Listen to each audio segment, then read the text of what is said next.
Right here I have a dimmer switch for this room, and this is a Lutron, but this should be similar for other dimmer switches.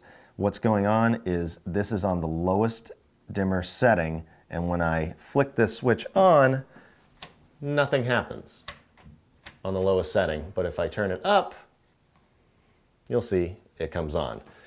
This is a temporary light, but I did make sure to get a dimmable bulb, and that is the first thing you want to check. Make sure that whatever bulb you're putting in your fixture is actually dimmable. And if you did that and still on the lowest setting the light isn't coming on, I'll show you how to adjust it. First, I'm going to take this cover off. Yours might have hidden screws. You might have to snap it off from the sides. Take this off. You don't have to shut the power off. Just be careful. Don't go sticking your screwdriver in here. If you look at this one in particular, this blue dial right here is what we're looking at. So there's a plus sign and a minus sign. And this is right in the middle.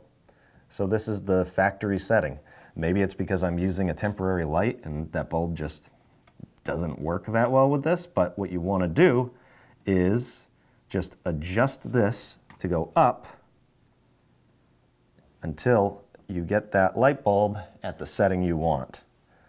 So if you go all the way down, my light shuts off at the halfway point. This is how you would adjust.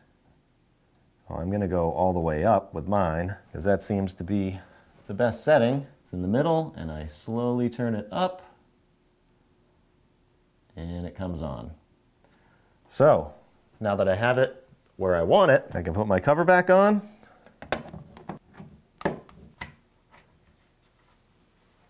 That should be good. So if you are having a similar problem, hope the video helps. Thanks for watching.